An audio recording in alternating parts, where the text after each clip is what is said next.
Extramuros. Aldo Mazzucchelli y su columna Extramuros en Bajo la Lupa.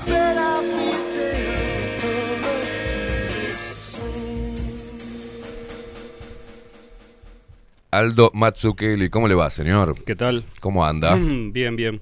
día. Acá hay gente... Tempranizamos hoy. Tempranito. Acá hay gente que está preguntando algunas cosas. Vio que este mundial es uno de los mundiales más criticados por un tema de agenda y por un tema de una esclavitud a la hora de de la construcción de los estadios. Ahora explico. El tema de los LGTB, feminismo, no hay que mirarlo, la distracción de toda la agenda para que seamos felices por unos minutos, es una estupidez. Bueno, y usted, acá hay una pregunta que le envía Claudia Borussia. Un saludo para Aldo. No lo imaginé queriendo ir a ver el partido de Uruguay. ¿Por qué tendría yo ese preconcepto? No sé por qué tiene ese preconcepto. A la oyente le comento que yo escribí un libro sobre fútbol que tiene como 600 páginas.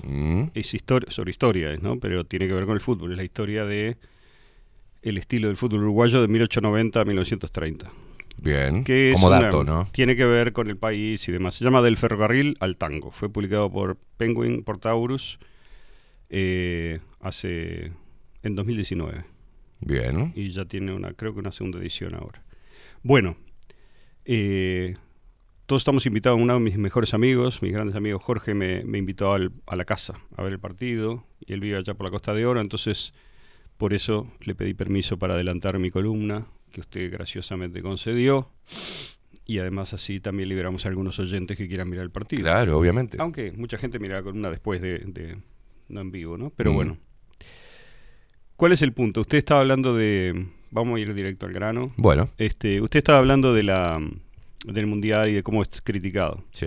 Hay varias cosas graciosas sobre eso, ¿no? O sea, vivimos 24 horas, los 365 días del año, distraídos por una vida básicamente virtual, propaganda 24/7, la gran mayoría de la cual apunta a cosas que no existen, haciendo creer que ese es el mundo real.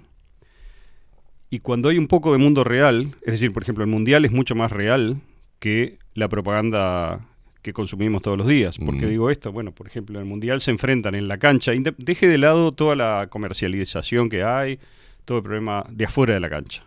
A mí me interesa el fútbol adentro de la cancha. Y adentro de la cancha, el fútbol tiene una cosa maravillosa que muy pocas cosas tienen en el mundo, que es que el fútbol es realista. Es decir, usted no puede inventar un gran jugador a fuerza de propaganda, No. O sea, usted puede venderlo más caro a fuerza de propaganda. Pero usted no puede hacer de ninguna manera todavía, por suerte, que construir un Messi y ponerlo a jugar en Bélgica y hacer que Bélgica gane el Mundial. No puede hacerlo, no hay ninguna manera, la tecnología no llegó a eso todavía. Es decir, los que son buenos en el Mundial son buenos de verdad, porque tienen una superioridad como talento, como superioridad física, como experiencia, todos los factores que intervienen que hacen que sean mejores.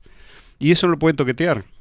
Están intentando toquetearlo de todas las formas, ¿no? Sí. Por ejemplo, con el VAR, que se vio el otro día el partido de Argentina, que es tremendo, una farsa. O sea, es como dijo muy bien un español que escuché la otra vez, el otro día, anteayer, que es lo que yo siempre pensé. Además, es una herramienta tecnológica que metieron dentro del juego.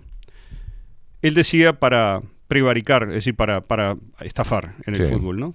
Y yo creo que es cierto, porque evidentemente el fútbol, si bien los jugadores son reales, los resultados probablemente no son reales. Es decir, están manipulados en buena medida, porque se interviene de diferentes maneras. Una cosa maravillosa que tiene el fútbol es que por más que se puede intervenir mucho, no se puede intervenir del todo. Claro. Es decir, si hay un partido que el destino quiere que lo gane Marruecos, lo va a ganar Marruecos, independientemente de todo lo que roben los jueces, de todo lo que se haga.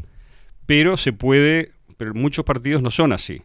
Digamos, tienen, ¿cómo le voy a decir? Están siempre en el filo de la navaja y una pequeña intervención sutil lo cambia, lo mueve. Lo cambia porque el jugador de fútbol es piernas, pero es cerebro y es estado anímico. Exacto. Que desconcentra, la desconcentración. Desconcentra. Desanima. Cambia una secuencia. Es decir, si usted interrumpe una secuencia, el claro. equipo está jugando mucho mejor, bueno, tiene que hacer el gol ahí. Si hace el gol legítimo y usted se lo corta, después es difícil que esa secuencia vuelva a darse porque hay una cantidad de factores que intervienen. En fin, lo que digo es que el VAR se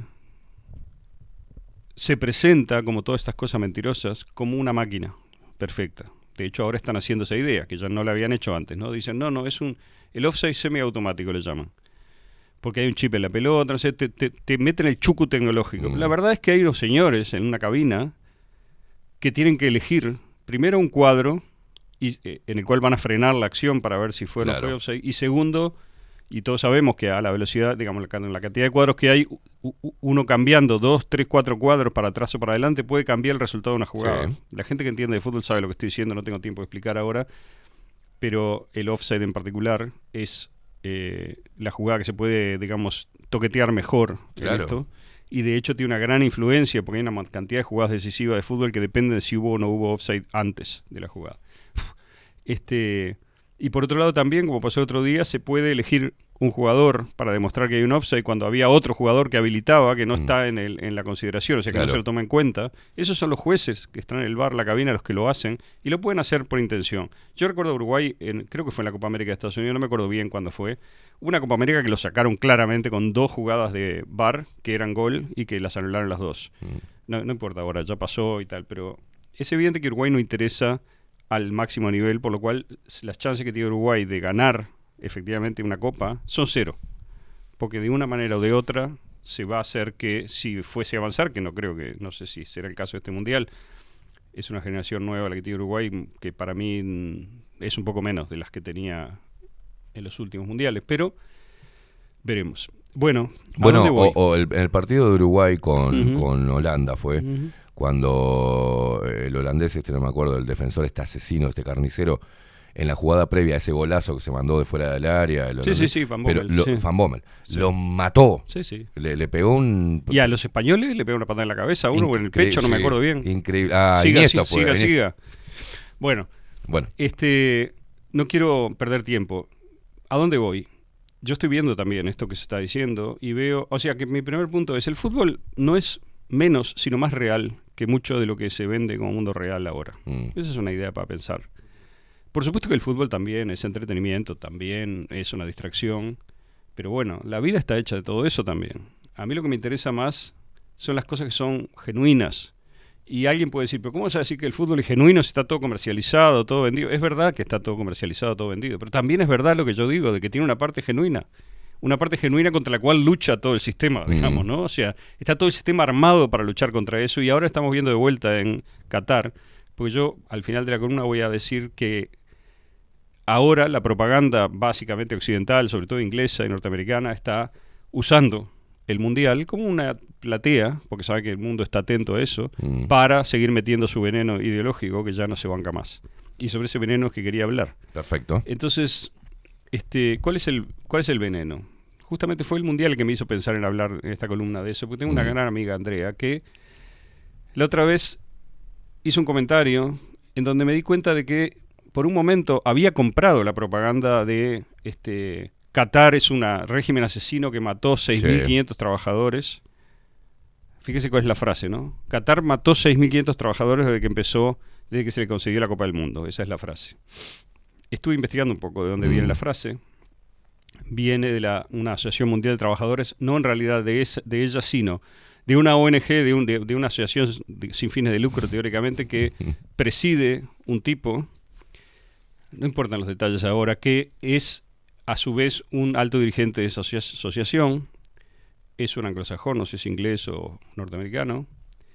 Después puedo buscar el nombre y darlo, pero no quiero perder tiempo acá. Dale. Esa asociación civil esa fundación está financiada por los de siempre, por los Soros y demás, y de ahí sale la idea, o sea, la especie, digamos, de que Qatar mató 6.500 trabajadores. Cuando uno empieza a mirar, y fíjese que hasta incluso el BBC, cuando todavía era un periódico, hizo una investigación, que la tengo por ahí también, en la cual, digamos, mira de dónde sale, cuál es el origen de esto, y mira también, en el año 2015 fue, y mira cuáles son las fuentes, e entrevista sobre todo a autoridades de India, porque la mayor parte de los trabajadores... A ver, Qatar es una pequeña nación en la península, ¿verdad?, arábiga, que tiene una población muy pequeña, oriunda, que controlan todo el país, y tiene algo así como 2.500.000 inmigrantes que inmigraron de diferentes lugares, sobre todo de India, Nepal, etcétera, para trabajar ahí. O sea que primero que nada hay una inmigración voluntaria de toda esta gente a Qatar. Segundo, al entrevistar a las autoridades de India, lo que uno se entera es que no son 6.500 trabajadores que murieron en los estadios de Qatar. Es en más de 10 años la cantidad de reportes de personas muertas, inmigrantes, no trabajadores necesariamente, pueden haber muerto de un infarto, muerto por un accidente de tránsito, etcétera, en todo Qatar. Cuando uno se hace la división y mira, digamos, la nacionalidad y demás, ve que, por ejemplo, en el grupo de gente joven, no me acuerdo las edades, 18 a 40, póngale o algo así, en Qatar murieron algo así como 200 por año de esos trabajadores, cuando en el Reino Unido mueren 300 de esa misma población por año. ¿Ok? O sea que Qatar es más seguro que el Reino Unido. Y ahí termina la propaganda, no hay Claro. más que eso. Es decir, es un invento absolutamente hecho desde donde siempre, que ahora se está haciendo un arma para que la gente desinformada compre eso y lo repita en sus redes sociales y demás. E incluso la gente es tan cornuda que hace... La otra vez vi un TikTok que me parece que era vocacional. ¿Vio como la gente que es cornuda vocacional? Bueno, haciendo un TikTok en donde hacen el mismo argumento con supuestamente datos, que son estos datos, Claro. mal leídos y no chequeados, digamos, y que terminan sumando a esa propaganda que es siempre la misma. ¿Cuál es? Es la idea de el excepcionalismo anglosajón. Ese es el título de mi columna y el Mundial, al final, si llegó a tiempo, va a ser una ilustración de esto. ¿A qué me refiero? Y bueno, me doy cuenta que es una locura pensar así, porque tanto mi amiga como tanta gente que, por un momento, gente inteligente, informada, buena, o sea, que se da cuenta de todo y que está actualmente muy atenta a lo que está pasando, igual todavía, a mí también me pasa, algunas nos jopean, ¿no? Porque Sí. nos meten en una y decimos, creo todo lo otro, pero esto no puede ser. ¿Cómo puede ser que hacía que te preocupás de golpe por los trabajadores en Qatar, o por las mujeres en Qatar, cuando no te preocupaste nunca por las mujeres en Arabia Saudita, cruzando la Jamás. frontera, porque Arabia Saudita es aliada de Estados Unidos? En ese caso no hay nada que decir sobre las mujeres en Arabia Saudita, pero sí hay que decir sobre las mujeres en Qatar, porque repentinamente Qatar se volvió no un enemigo, porque también es medio aliado en varias, o lo fue, sino una oportunidad, yo diría. Es una oportunidad para meter otra vez el mismo discurso. ¿Cuál es el discurso? Nosotros, los anglosajones y los occidentales, somos superiores y eso nos da derecho a exportar, a hacer lo que queramos en el mundo. A intervenir, a bombardear, a matar, a hacer un simulacro de justicia, es decir, meter nuestras iniciativas en instituciones que están todas controladas por nosotros, vender que esas instituciones son la comunidad internacional, el mundo total, y luego, amparados por esa legitimación, hacer lo que queremos, hacer plata, matar, etcétera. Eso es lo que pasa realmente. Y cuando no es aceptada la cultura occidental, la exportación no es aceptada, desde Occidente se demoniza la cultura de ese país que quiere seguir conservándola. Independientemente si estemos de acuerdo o no, si nos parezca grotesco o no, argumento arcaico. que me encanta es cuando me dicen, pero vos te irías a vivir a China, vos no querrías irte a vivir a China. Digo, no, yo no me quiero ir a vivir a China. Y los chinos no se quieren venir a vivir a Uruguay tampoco, la mayoría. Obvio. No es que están huyendo de China en masa en barcos, en pateras. Claro. Hay 1.500 millones de chinos que están lo más bien en China. Eso no se reconoce, ¿verdad? Claro. Entonces, ¿por qué no se reconoce? O sea, ¿no te das cuenta de que hay de que el nacer en un lugar, tener una lengua y tener una tradición, formatea tu forma de vivir y le da, digamos, sustento a estar bien en determinada forma de vivir, Claro. que para nosotros puede ser distinta? Lo que no hay derecho, y ese es el punto central, es en creer y promover el excepcionalismo, que es la ideología que finalmente está detrás, sobre todo en el caso de Estados Unidos, se formateó como ideología, bajo la idea, digamos, se formateó como ideología la idea de que Estados Unidos es excepcional, es único. Cosa con la cual yo en parte estoy de acuerdo. Puedo estar de acuerdo de que es una nación que siguió un rumbo único en la historia. Eso es fácil de demostrar por lo menos. Pero de ahí no sale todo lo otro. O sea, vos podés haber seguido un rumbo único, pero yo diría, hay muchas otras naciones que siguen un rumbo único también. China claramente siguió un rumbo único, si consideramos toda su historia y sobre todo sus últimos 50 años o 70 años. Rusia siguió un rumbo único también, con todos sus avatares, desde haber sido la Rusia zarista, luego la Unión Soviética y ahora esta otra Rusia que el excepcionalismo norteamericano sigue queriendo presentar al mundo, y los ingleses, que odian a los rusos desde siempre, como lo mismo que la Unión Soviética. No es lo mismo, es muy distinto. Es más parecido a la Rusia zarista, yo diría, esta de ahora. Bueno, entonces yo voy a hablar, digamos, de esto, pero personalmente, como la gente creo que sabe, yo viví 10 años en Estados Unidos y ya hay muchas cosas que yo quiero de Estados Unidos, que es una sociedad a la que le reconozco algunos valores que creo que la mayoría de los uruguayos no le reconocen, porque no la conocen bien, que son admirables. Realmente hay cosas que están bien en Estados Unidos, o que estaban bien, cada vez están peor, yo creo. Los mismos norteamericanos lo dicen, ¿no? Es decir, ellos mismos se lamentan del nivel de división y de corrupción, digamos, y de decaecimiento de lo que en un momento fueron cosas verdaderamente interesantes del camino que había tomado Estados Unidos. Pero bueno, esto será más o menos polémico, no me importa, es una opinión y no es obligatoria, como decía Borges, digamos, yo pienso eso, otros pueden pensar lo contrario y me parece muy bien y seguramente tengan parte de razón. Pero primero tenemos como ideología, dos cosas voy a decir rápido. Una es lo que se llama el sociodarwinismo, que creo que lo mencioné la vez pasada, no puedo detenerme mucho en eso, pero hacia mediados del siglo XIX los ingleses, sobre todo dos ingleses, que son Herbert Spencer, el más importante, que era un autodidacta, que se volvió muy importante, escribió muchos libros y fue una referencia filosófica y cultural para el fin del siglo XIX, principio del XX, en donde mucha gente, incluso en el Río de la Plata, lo leyó, siguió sus ideas, fue traducido ampliamente al español en España ya en 1880 y 90, etcétera.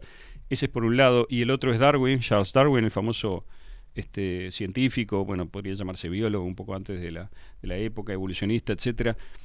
Inventan o crean una ideología, una forma de ver, digamos, que tiene pretensión filosófica, yo creo que es puramente ideológica, sobre todo en el caso de Spencer, que es la idea de que así como digamos, se puede ver que hay lucha por la existencia y supervivencia sobre imposición de los más fuertes en biología, que es lo que Darwin toma de Spencer en realidad.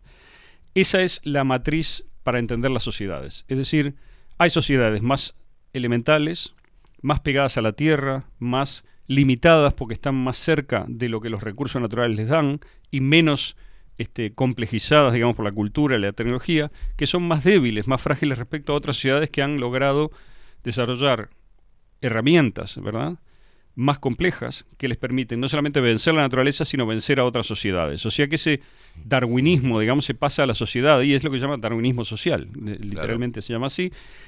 Y en esa cosmovisión, las sociedades europeas, y en particular la inglesa, terminan siendo vistas como las sociedades más avanzadas, más complejas, y por lo tanto que están en el tope de la pirámide, y todas las demás sociedades se terminan viendo como más débiles o que todavía están en un camino hacia ahí, pero que no llegaron, ¿verdad? Entonces, esa ideología termina justificando, no digo en el caso de Spencer, que era un filósofo interesante, también es un filósofo liberal, digamos, contra el Estado, y eso que tiene una parte muy interesante de él, pero hay un uso que ha hecho alguna gente de esa visión que justifica, ¿verdad?, que, no sé, el colonialismo, por ejemplo, que es la práctica política del XIX, más una de las peores, digamos, y más evidentes en manos de Inglaterra, sobre todo, por ejemplo, en India y en otros lugares de Asia, también en China, ¿no? Entonces, ese dominio de una sociedad por otra queda justificado ideológicamente. Eso es en cuanto al sociodarwinismo, pero también tenemos la idea de excepcionalismo, que está mencionada en el siglo XIX, pero la idea es una ideología, ¿verdad?,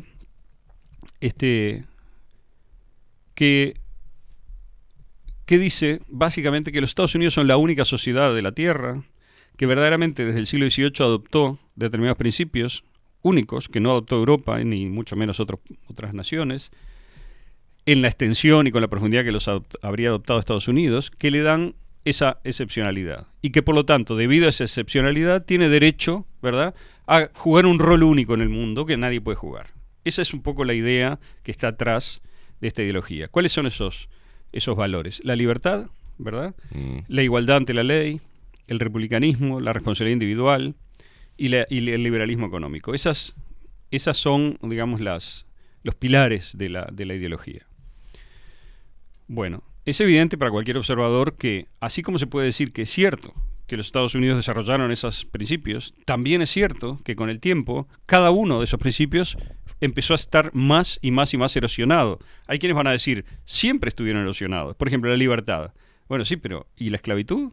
Es decir, Estados Unidos mantuvo la esclavitud formalmente hasta la Guerra Civil y aún después, y hasta los años 60 del siglo XX, Sí. mantuvo unas formas diversas de segregacionismo, porque era un tema controversial dentro de la sociedad norteamericana, culturalmente hablando, que había zonas enteras de la nación que simplemente seguían, digamos, aplicando políticas segregacionistas y violencia contra los negros. ¿Está claro, no? Sí. Entonces, libertad sí, mano en tropo, ¿no? También podríamos entrar, que no vamos a entrar ahora, en qué fue lo que hicieron los colonizadores, ¿verdad? Que llegaron al este norteamericano con las poblaciones originarias, con los indios norteamericanos. ¿Dónde están los indios norteamericanos, aparte en los casinos y en las reservas, digamos, ¿no? Es decir, no están.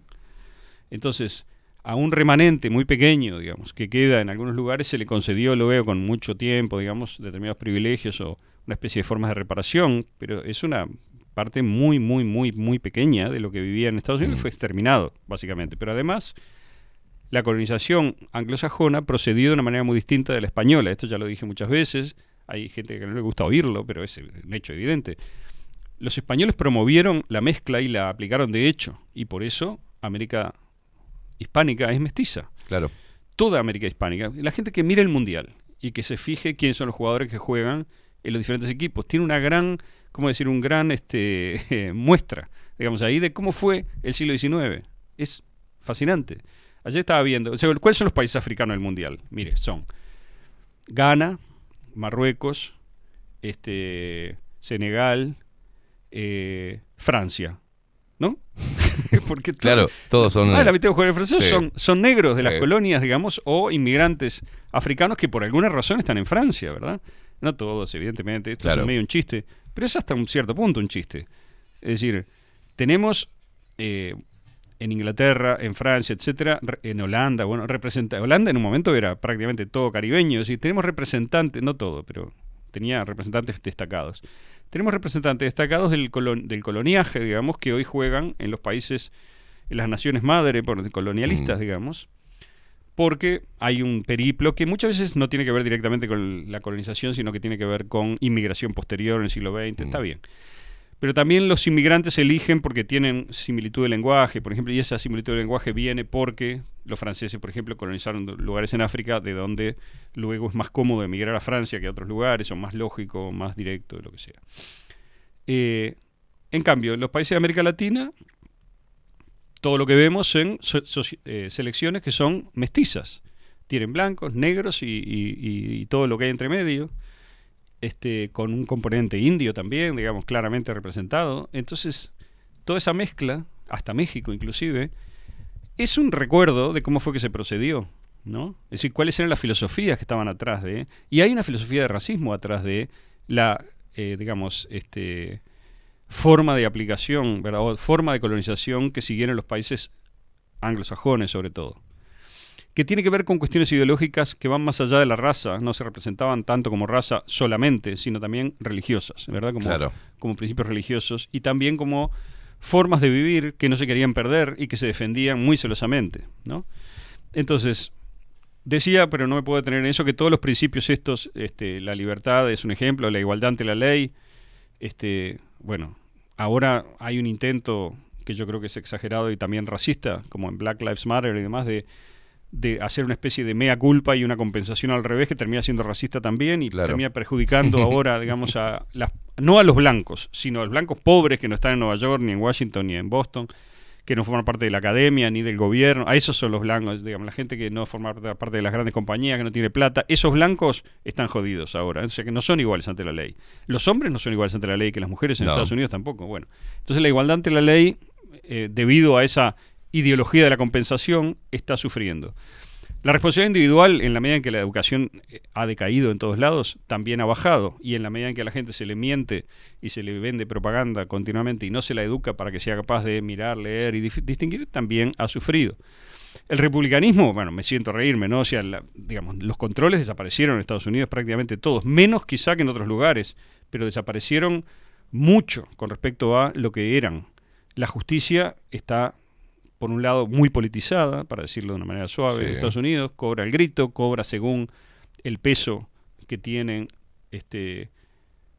las ideologías políticas y los intereses representados por esas ideologías en Estados Unidos, y así vemos una cantidad de casos en los cuales se prejuzga o se juzga distinto, etcétera. La gente que lo sigue sabe que lo que digo es cierto. Y después el laissez-faire económico, el liberalismo, digamos, se ha tornado, en algún momento tuvo, por ejemplo, las leyes antimonopolio en el siglo XIX funcionaron de una manera bastante admirable, yo diría, en Estados Unidos, y lograron en algún momento, por ejemplo, limitar lo que era los grandes magnates del ferrocarril o del petróleo, en algún momento fueron limitados en cierto modo, digamos, se promovió la competencia, apareció ese Estados Unidos que muchos inmigrantes recuerdan y agradecen, digamos, en donde realmente se podía emigrar y la gente siempre podía poner un bolichito, un negocio, o emplearse, ahorrar y crecer económicamente.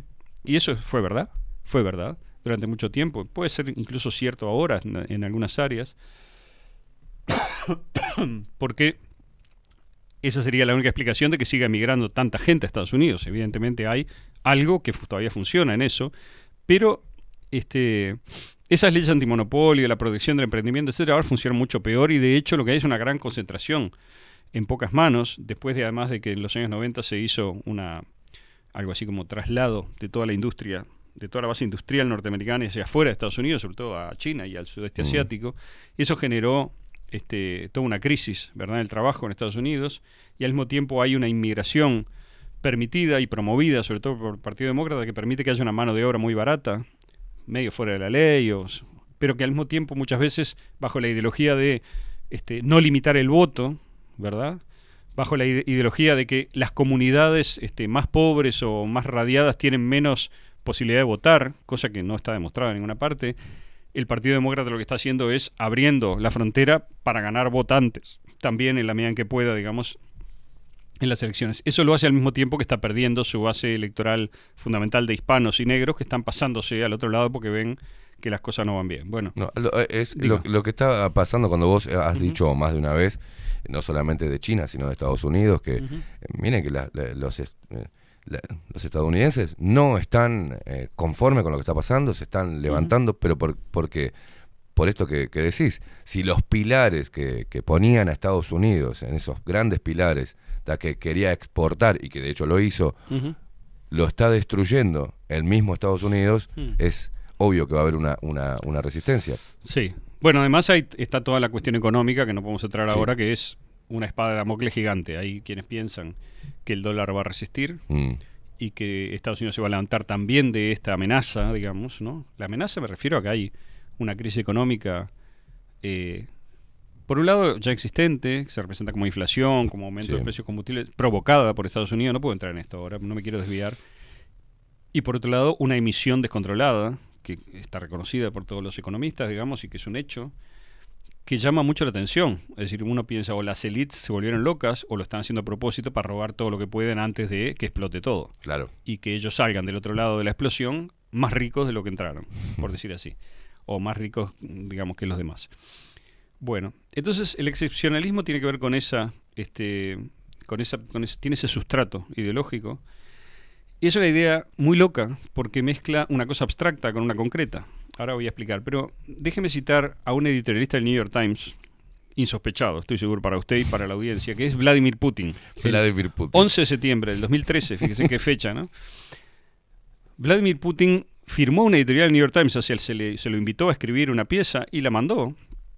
Y esa pieza termina con un párrafo que dice: mi relación laboral y personal con el presidente Obama está marcada por una creciente confianza. Lo aprecio, estudié detenidamente su discurso a la Nación del martes, porque el martes había sido el discurso a la Nación de Obama anterior. Dice, y no estoy de acuerdo con un argumento que expuso sobre el excepcionalismo estadounidense, al afirmar que la política de Estados Unidos es lo que hace a Estados Unidos diferente, es lo que nos hace excepcionales. Esa es una cita de Obama, ¿no?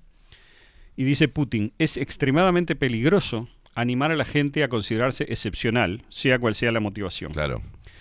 Hay países grandes y pequeños, ricos y pobres, los que tienen una larga tradición democrática y los que todavía están buscando su camino hacia la democracia.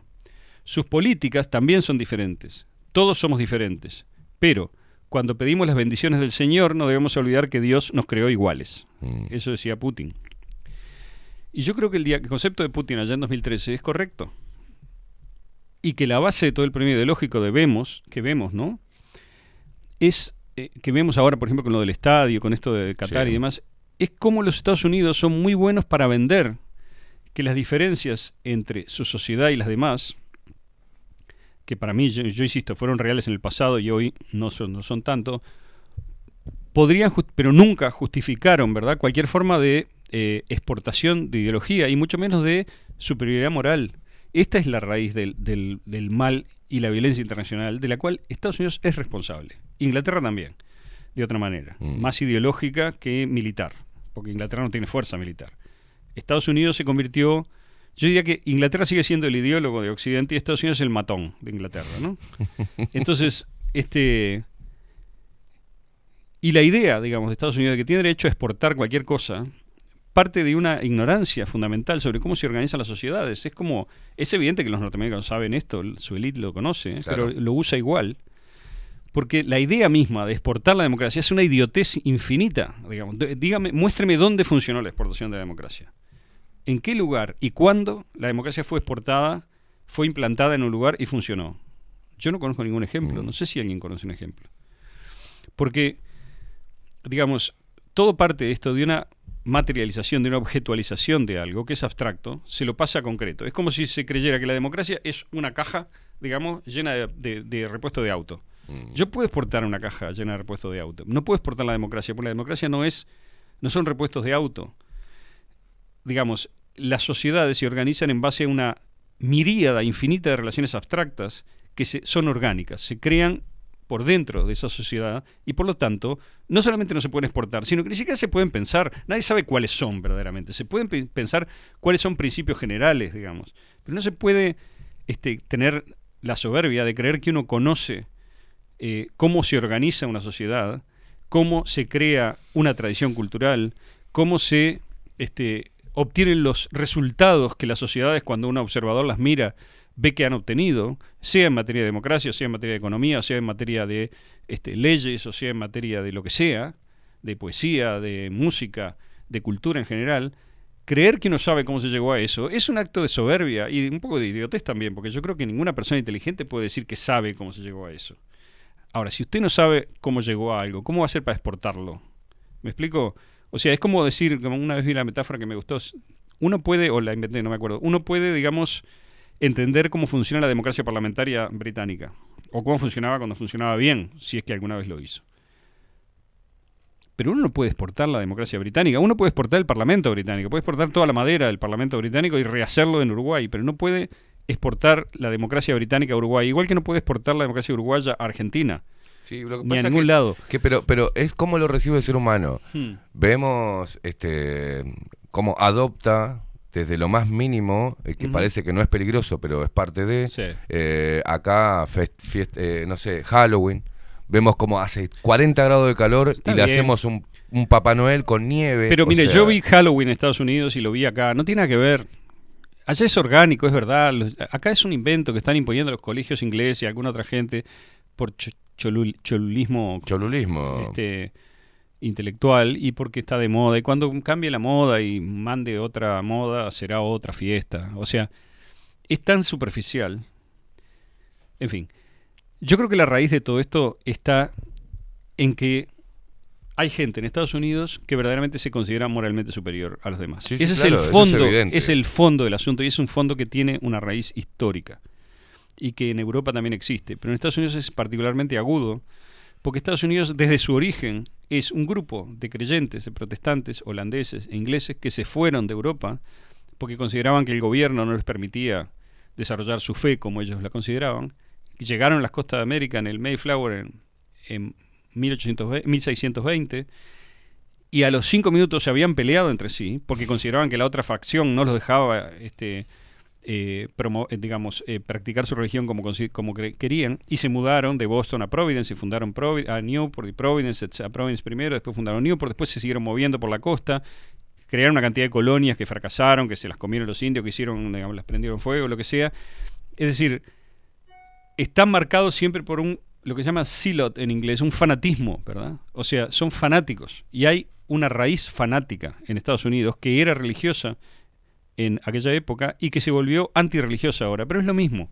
Ahora son antirreligiosos. Es decir, han transformado la idea de que tiene el derecho divino de imponer, digamos, su creencia a todos, por la vía que sea. La vía más pacífica es irse, que es el famoso aislacionismo norteamericano, es la raíz de eso, pero también su contraparte es la contraria, que es el intervencionismo. El intervencionismo es, ya que no me puedo aislar del mundo, voy a imponerle al mundo mis creencias, que pasaron de ser religiosas a ser ideológicas. Y hay una expresión de esto muy clara, que es muy central ahora y que le ha dado su fuerza ideológica a los Estados Unidos, que es lo que llaman los neoconservadores. Neoconservadores es un grupo. Varios de ellos fueron formados en Chicago por un filósofo que se llama Leo Strauss, que era un filósofo interesante, no es un neocon él, no era. Pero luego, estos son gente de la costa este, la gran mayoría, este no es un comentario racista que voy a hacer, es una observación, son judíos y han contribuido al lobby más fuerte que hay en Estados Unidos, que es el lobby judío, por cierto. También no es una afirmación racista, sino una observación. La gente puede contrastarla y ver si yo tengo razón o estoy equivocado. Si alguien me demuestra que estoy equivocado, estoy muy dispuesto a cambiarlo, pero yo observo lo que no se puede observar, que es que en la industria, en el arte, en Hollywood, en las finanzas, en la política, etcétera, domina ese lobby. Entonces, esta gente, los neoconservadores, surgieron en los años 60, ¿por qué? Porque estaban desconformes con el pacifismo de la política exterior del Partido Demócrata. O sea, odiaban la contracultura hippie, odiaban lo que se llamaba la nueva izquierda en esa época, y odiaban las protestas contra la guerra de Vietnam. Ellos querían que Estados Unidos interviniese más fuerte y se impusiese. Y eso es la raíz, o sea que son promotores de la exportación de la democracia desde su origen, y son intervencionistas en política exterior, y tienen la idea de que la paz hay que imponerla en base a la fuerza. Sí. Es decir, vas a estar en paz porque yo voy a tener la fuerza coactiva para imponerte la paz. Entonces eso orientó la política exterior norteamericana, primero un poco en la década del 70, en la época de Vietnam. Después, con la derrota de Vietnam, hubo una caída de esta ideología que duró durante la era Reagan y demás. Y luego, en los 90, renacieron con mucha fuerza en base a una serie de intelectuales, Paul Wolfowitz, Elliot Abrams, Richard Perle, Paul Bremer, etc., ¿no? Madeleine Albright, por ejemplo, que fue secretaria de Estado bajo Clinton y que fue el factotum en la guerra de Kosovo, ¿no? Y Serbia, etcétera, hacia la intervención de la OTAN, que fue también una intervención de Estados Unidos para demostrarle a Europa que la OTAN era importante, entonces inventaron una guerra, y además para joder a Serbia, que era aliada de la Unión Soviética en ese momento de Rusia. No estaba suficientemente desrusificada, como todavía no lo está tampoco. Entonces, Madeleine Albright, que es una checoslovaca que odia a Rusia, ¿verdad? Odiaba, porque murió este año. El 12 de mayo del 96 defendió las sanciones de la ONU contra Irak, ¿no? En un segmento del programa, un programa muy visto en Estados Unidos, que es 60 Minutes, 60 minutos, ¿no? En una periodista que se llama Leslie Stahl le preguntó: hemos oído que han muerto 500.000 de niños en Irak, ¿no? Es decir, son más niños que los que murieron en Hiroshima. ¿Vale la pena pagar ese precio?, le dice el periodista. Y Albright respondió: creemos que el precio vale la pena. Eso es un ejemplo de... Ella se arrepintió después, pero no importa, ella personalmente puede haberse equivocado, pero no se equivocó desde el punto de vista ideológico, Claro. porque ese es el fondo de la ideología Sí. que ellos han promovido. Actualmente está Robert Kagan y Victoria Nuland, que es su mujer. Victoria Nuland está en el Departamento de Estado. Tony Blinken es el secretario de Estado. Jake Sullivan también está ahí. O sea, ahora están en el gobierno. Antes estuvieron en el gobierno de Bush. Eran, si bien no afiliados directamente al manifiesto y demás, pero eran neocon, digamos. Donald Rumsfeld era Dick Cheney, o sea, Richard Cheney, el vicepresidente. Son los que llevaron la intervención a Irak. Y hay un personaje que me parece la hija de Cheney, por ejemplo, para ver cómo funciona la política norteamericana, estaba viendo su fortuna, tenía $6 millones en 2017 y en 19,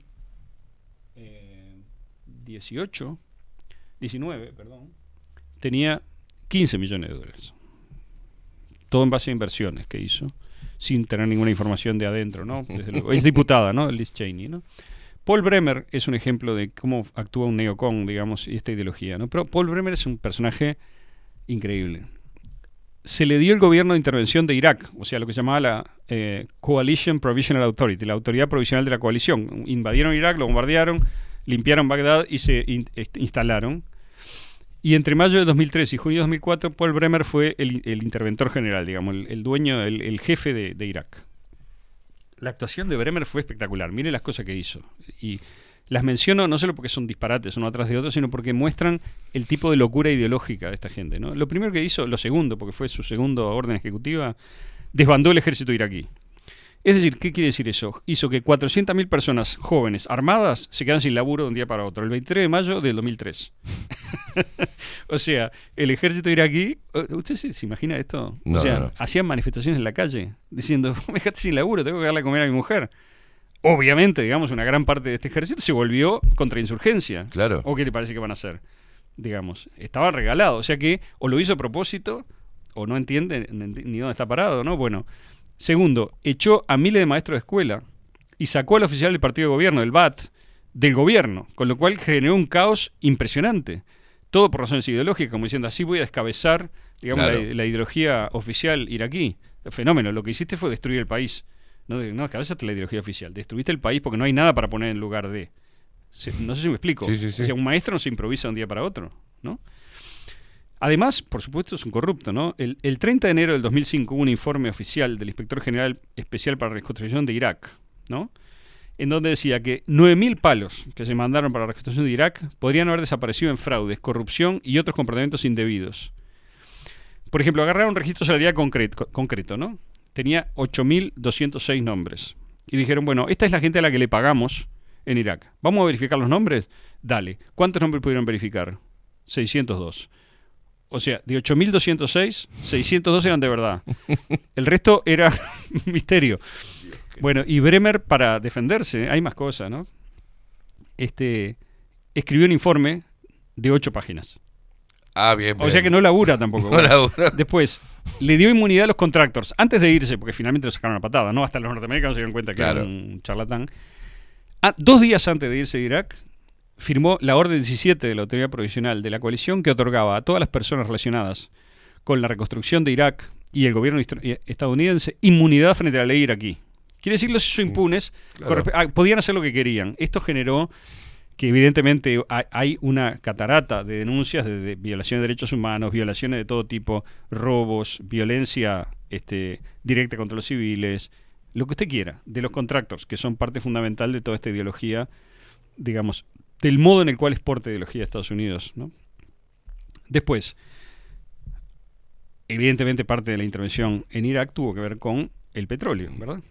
Bueno, creo que eso ya no lo niega nadie. Entonces una de las funciones que tenía Bremer era reparar la infraestructura iraquí. Entonces, ¿qué hizo? Efectivamente generó contratos de reparación de infraestructura, reparó toda la infraestructura petrolera en tiempo récord y se olvidó de reparar el agua, la electricidad, digamos, los caminos, etc. O sea, la población iraquí que se joda, el petróleo que nos estamos robando, nos tenemos que poder robar rápido. Y eso lo puso directamente bajo la lupa de las Naciones Unidas, que estaba supervisando esto, cuando todavía tenía, y creo que todavía tiene hasta cierto punto, cierta independencia respecto a Estados Unidos, para darse cuenta de que estaba, digamos, robando, ¿no? Entonces, este es el tipo de... ¿Cómo actúa un neoconservador cuando tiene claro, digamos, la posibilidad de aplicar su política? Pero más interesante que esto es ¿de dónde viene el poder de la ideología de los neoconservadores? Porque finalmente estos son unos tipos que viven en la ciudad, digamos, y que ahora tienen algunos cargos de gobierno, pero la mayoría de ellos son más bien intelectuales que han trabajado en fundaciones y en think tanks, escribiendo papers sobre política exterior norteamericana. ¿Por qué tienen tanto poder? Yo diría que la ideología que ellos generaron ha demostrado ser la que mejor sirve a los intereses del Estado profundo. Es por eso que triunfó. Es porque es una buena herramienta la que inventaron. Claro. ¿Por qué sirve? Sirve para hacer lobby a favor del complejo militar industrial, porque si yo vendo que tengo que intervenir en tal lugar para promover la democracia, el Congreso, convenientemente untado por las compañías de armas y demás, va a votar las intervenciones que haya que votar o va a hacer la vista gorda frente a otras que se hacen bajo cuerda, que son la mayoría, ¿no? Que no están votadas, como por ejemplo la de Ucrania, que no hay ninguna votación. Y ahora, ayer estuve escuchando 2 entrevistas, una a un ucraniano que está en Estados Unidos, ahora un norteamericano que peleó en Ucrania, que está del lado de Ucrania, ¿no? Que está en Estados Unidos, y otra a un general checheno que está del lado ruso, y los dos dicen lo mismo. El ejército ucraniano desapareció. Los que están peleando son polacos, norteamericanos y otros mercenarios, digamos, con armamento occidental. Entonces ya, ¿no? O sea, que es algo que yo había escuchado decir pero no creía, pero ahora los dos dicen lo mismo. El checheno decía, uno escucha las comunicaciones, son todos en inglés, las comunicaciones, entre ellos, del otro lado. Y el norteamericano, que es un neonazi, por cierto, con una cara que te cagás de mirarlo, dice, no sé si voy a volver, pero bueno, bla, bla, bla, y cuenta muchos detalles de cómo fue todo el tema de Mariupol y demás, y dice lo mismo también. Entonces,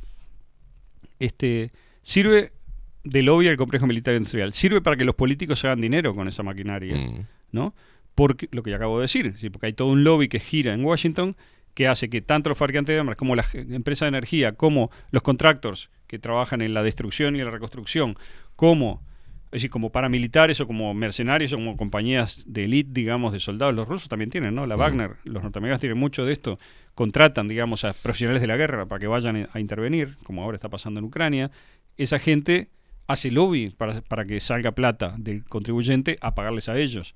Y esa es la raíz de muchas de las intervenciones. Hay que hacer girar la máquina de las armas, ¿no? Bueno, los políticos hacen dinero con esa maquinaria. Entonces todos estos lobbies de la energía, de las armas o el que sea, como el del petróleo, el gas, que están haciendo plata como locos ahora con las sanciones y demás, se quedaron con el mercado europeo.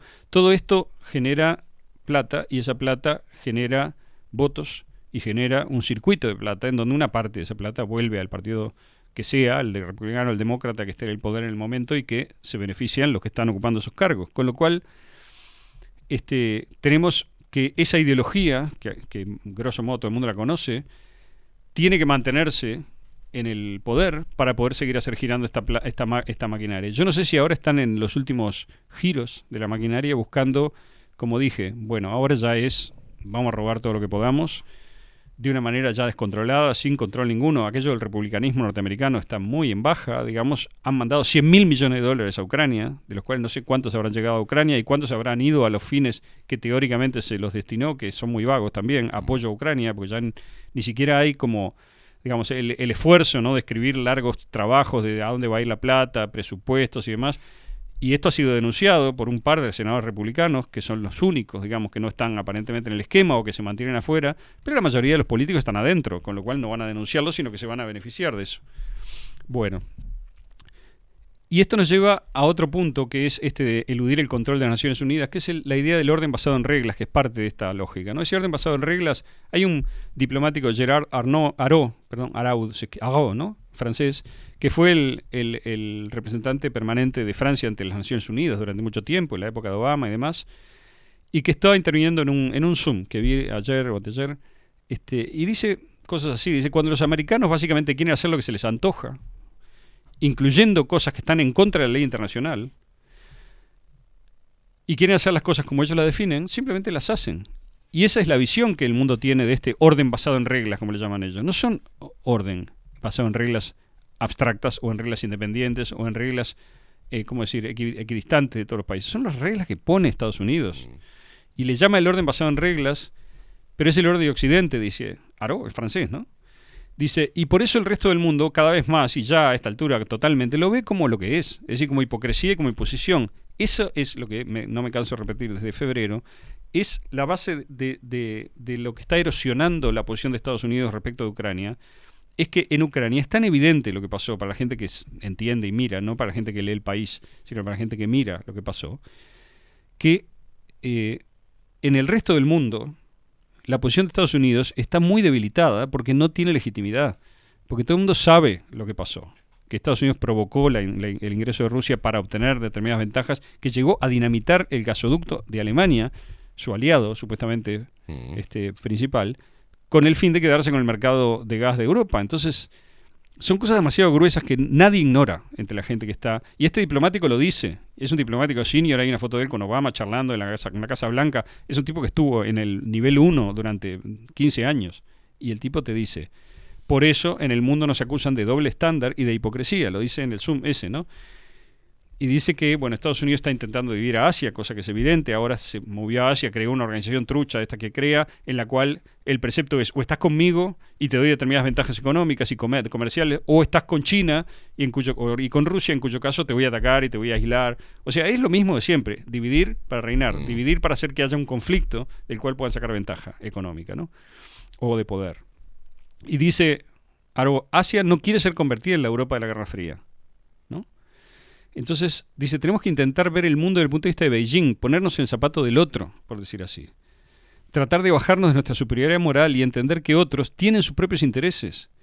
Entonces, Dice, siempre fui escéptico sobre esta idea del mundo basado en reglas, dice Aró, ¿no? Yo fui representante permanente ante Naciones Unidas por Francia, dice, y nosotros amamos las Naciones Unidas, pero los norteamericanos no tanto. Dice, de hecho, cuando usted mira la jerarquía de las Naciones Unidas, dice, usted ve que sí, el secretario general puede ser coreano o portugués, como es ahora, dice, pero de ahí para abajo, todo lo que está abajo del secretario general es o americano, o inglés, o francés. Es decir, cuando uno mira el Banco Mundial, el FMI, etcétera, son todos nuestros, entre comillas. Y el mundo se da cuenta de eso y dice, pero este no es el orden mundial, este es el orden de Occidente impuesto al mundo. Y eso es lo que no está caminando, ¿verdad? Entonces, el fútbol, la ideología antifútbol, para terminar con eso, que ya llegué más o menos al momento en el cual quería llegar, capaz que me podría referir más, porque no nos va a dar el tiempo la próxima vez, pero lo dejo planteado simplemente. Vi una serie que apareció hace unos días en Netflix, se llama La FIFA expuesta o algo así. Es una basura, pero concentrada. El presupuesto de la serie, ¿cuál es? Están los honestos, que son Inglaterra y Occidente, y están los corruptos, que son todos los demás países de mierda, esos que mandan en la FIFA. Y esos países de mierda que mandan en la FIFA no nos dieron los mundiales del 2014 y del 2018 y 2022 como pedimos, Inglaterra, Estados Unidos, con lo cual los vamos a castigar. En el 2010, cuando la FIFA de Blatter le votó a Rusia y a Qatar tener los mundiales del 18 y 22, empezó la guerra de Occidente contra la FIFA, que además les viene bien porque el fútbol tiene dos grandes problemas, y esto es lo que dejo planteado, no lo puedo desarrollar ahora. Uno es, el fútbol es real, no virtual, como quisiera la ideología occidental, que quiere que todo funcione de acuerdo a la concepción, digamos, propagandeada por ellos, en lugar de ir a ver los hechos. El fútbol se resiste a eso porque, como dije, los jugadores son mejores o peores de verdad. Claro. Y eso no se puede cambiar, por ahora. Igual que otros atletas, ¿no? No es solo el fútbol, pero en general. Punto 1. Punto 2. El fútbol es un deporte que por ahora está mucho más desarrollado entre los hombres que entre las mujeres, y por más esfuerzos que se hacen por promover el fútbol femenino, primero, es imposible mezclarlos, ¿no? Y, por lo tanto, todo el movimiento de igualdad que quiere representar el mundo en ese nivel tiene un obstáculo con el fútbol. Y el fútbol es demasiado importante para el mundo, con lo cual hay que atacarlo. Esos son los dos grandes problemas que tiene, para mí, el fútbol al enfrentarse, esta ideología al enfrentarse con el fútbol. Por lo tanto, este documental de FIFA, a ver, nadie va a negar, y yo soy el primero, de hecho escribí sobre eso bastante, la FIFA es totalmente corrupta, no hay duda, claro, que es corrupta. Pero también es verdad que la FIFA, además de promover bastantes ideologías basura, también promovió el deporte en el mundo por fuera del mundo anglosajón. Y hay una historia de los anglosajones, inventores del fútbol, de los ingleses me refiero ahora en particular, de resistirse a que el fútbol se les fuera de las manos. Y esto, yo escribí un libro sobre esto. O sea, la FIFA, todos los primeros años de la FIFA son turbulentos porque son la lucha entre los ingleses y otros, los franceses, los españoles, etcétera, que querían, suecos, holandeses, los europeos continentales, que querían tener que decir, imponer o tener una parte, digamos, en el control del fútbol.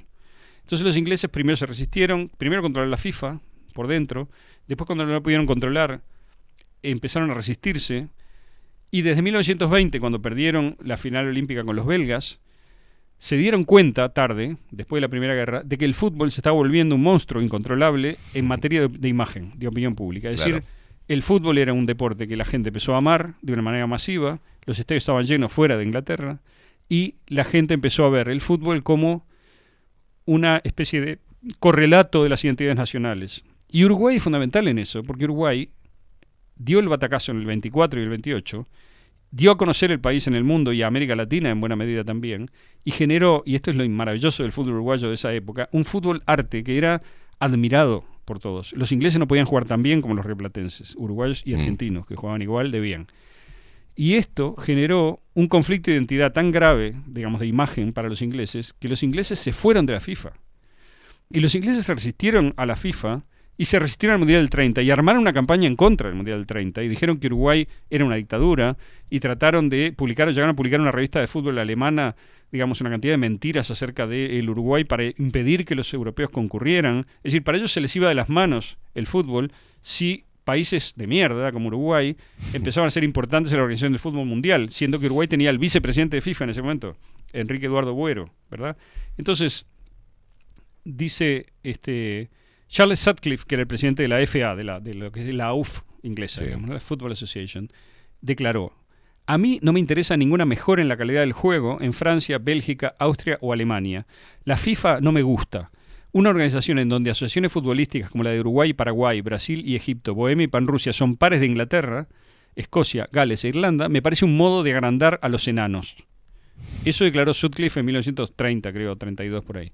Es decir, los ingleses tienen esta ideología y la ocultan atrás de diferentes cosas, pero siguen teniéndola en cierto modo. ¿Y por qué digo que siguen teniéndola hasta hoy? Yo pensé que ya la habían abandonado, pero ahora veo, cuando veo el documental, es una basura absoluta. Lo que presenta el documental, lo que dice el documental es,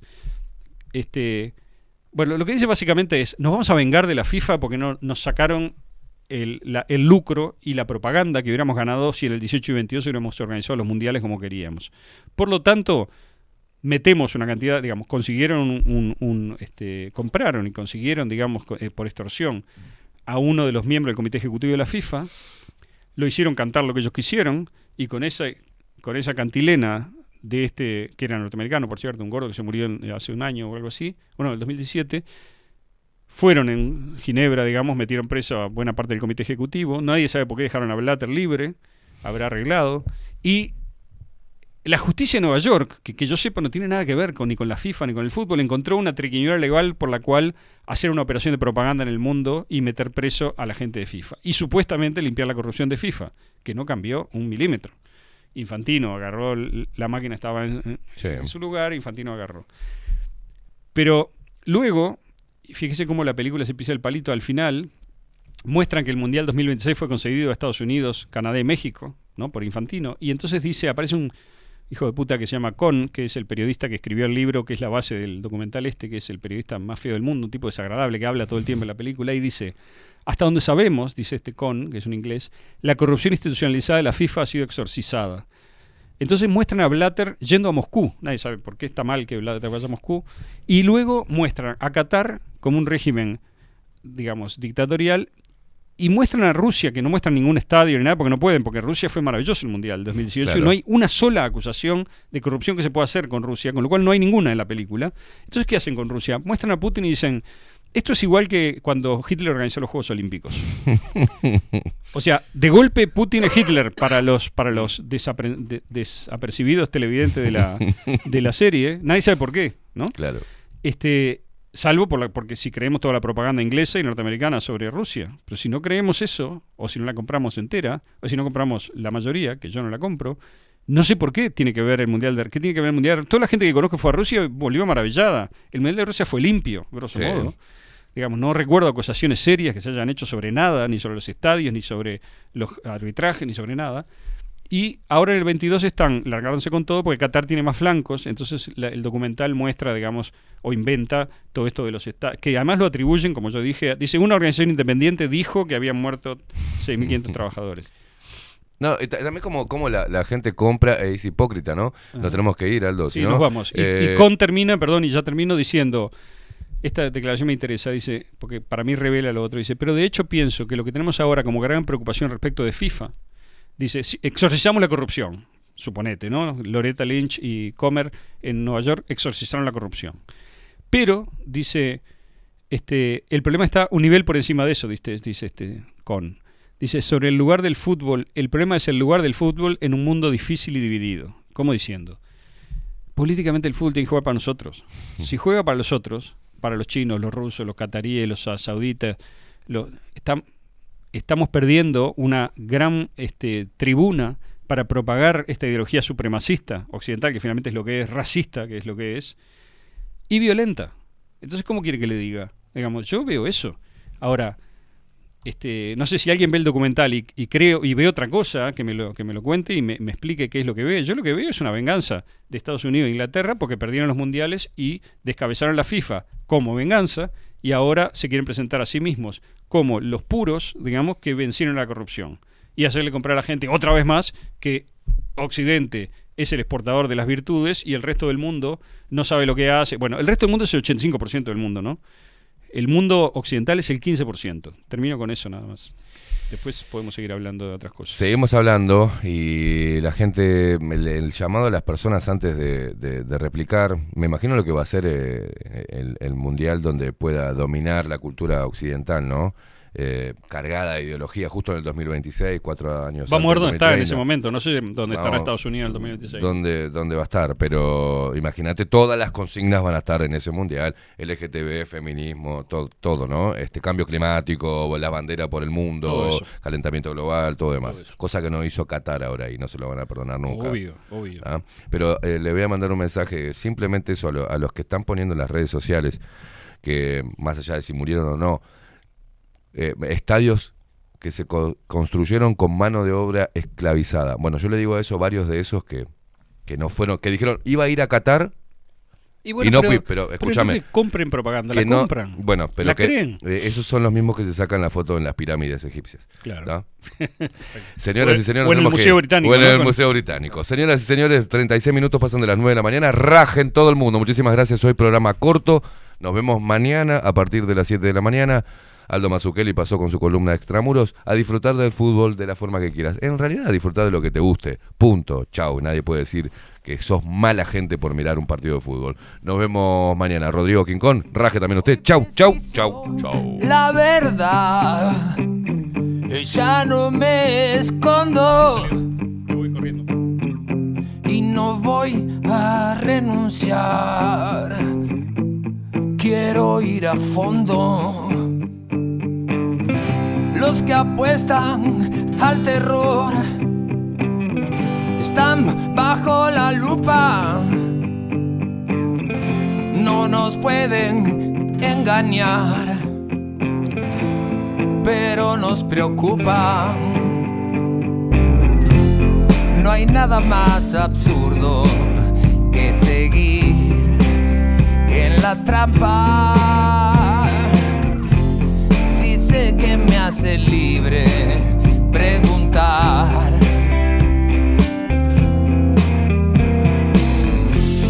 Una simple pregunta muchas veces alumbra, y este maldito engaño se irá.